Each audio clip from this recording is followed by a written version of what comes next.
جينيفر لوبيز، أسرار النجمة الأمريكية وأرقامها القياسية وثروتها الضخمة.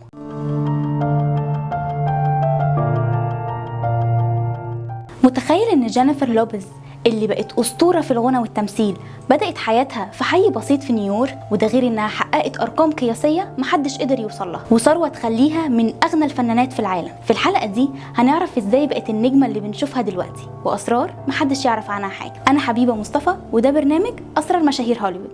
جينيفر لين لوبيز اتولدت في 24 يوليو 1969 في برونكس لأب وأم من بورتريكو. كانت الوسطى بين أختين وعائلتها كانت بسيطة. بدأت الرقص والغنى من صغرها وشاركت في مسرحيات مدرسية، وده كان بداية حلمها. في سنة 1991 حصلت على فرصة إنها تكون راقصة احتياطية في برنامج In Living Color، وده فتح ليها أبواب الشهرة. بعدها شاركت في فيلم ماي فاميلي سنة 1995، وده كان بداية مشوارها في التمثيل. جينيفر لوبيز عندها أرقام تخلي أي فنانة تانية تحس إنها بتتفرج، زي مثلا إنها أول فنانة يكون لها ألبوم وفيلم في المركز الأول من نفس الأسبوع، وده حصل سنة 2001 مع ألبوم جيلو وفيلم ذا ويدنج بلانر. ألبوماتها باعت أكتر من 70 مليون نسخة حول العالم، وده خلاها تبقى من أعلى الفنانات مبيعا في التاريخ. وفي سنة 2012 كانت ضمن قائمة تايم 100 لأكتر الأشخاص تأثيرا في العالم، وده خلى الناس تشوف قد إيه تأثيرها كبير في مجال الفن. حقائق سريعة. أول حاجة إدمان العمل.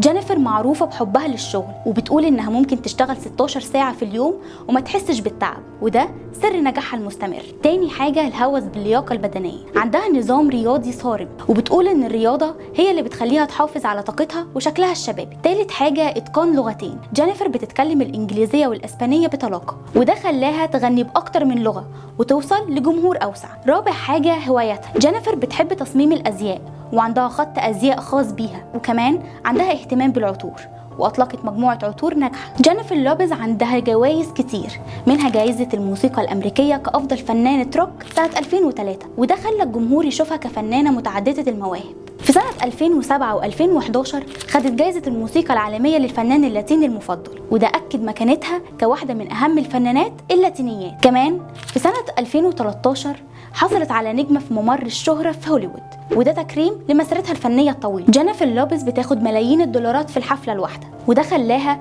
تبقى من أعلى الفنانات أجرا في العالم. ثروتها الحقيقية بقت حوالي 400 مليون دولار، وده بفضل ألبوماتها وأفلامها وعقود الإعلانات مع شركات كبيرة. في 2020 جينيفر قدمت واحد من أقوى عروض الشوط الأول في تاريخ السوبر بول مع شاكيرا، واللي حضروا أكتر من 100,000 مشاهد.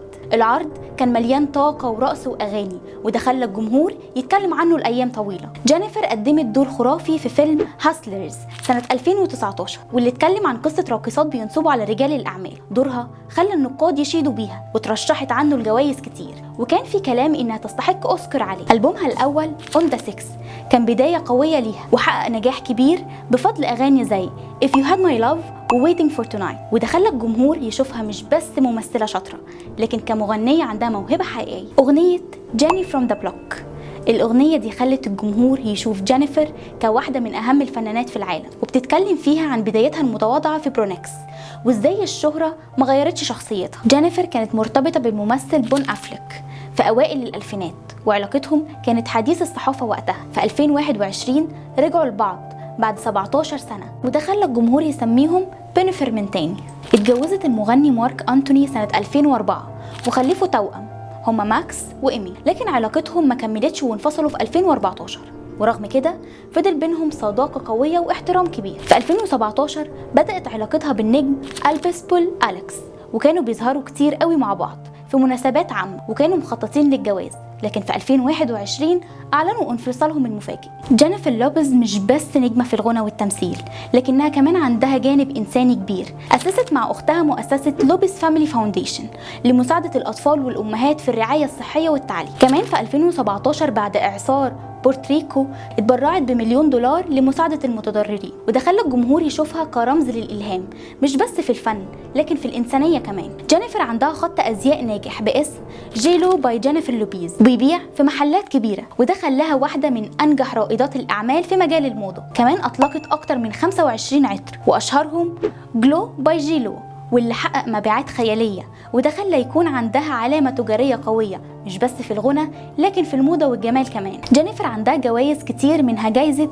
MTV Video Vanguard Award سنة 2018، ودي كانت تكريم لمشوارها الطويل في الغنى. في 2013 حصلت على جايزة ايكون أوورد من جوائز بليبورد اللاتينية، وده كان تأكيد على مكانتها كواحدة من أفضل الفنانات في التاريخ. كمان عندها جايزتين People's Choice Awards كأفضل فنانة وأفضل ممثلة، وده خلى الجمهور يشوفها كواحدة من أفضل الفنانات اللي قدروا ينجحوا في أكتر من مجال. ودي كانت حكاية جينيفر لوبيز، الست اللي خلت الغنى والتمثيل يبقوا حاجة واحدة، واللي أثبتت إن النجاح محتاج موهبة وإصرار. إيه أكتر فيلم أو أغنية حبيتها ليها؟ شاركنا في التعليقات، وما تنساش تعمل لايك واشتراك وتفعل الجرس عشان يوصلك كل جديد عن نجوم هوليوود.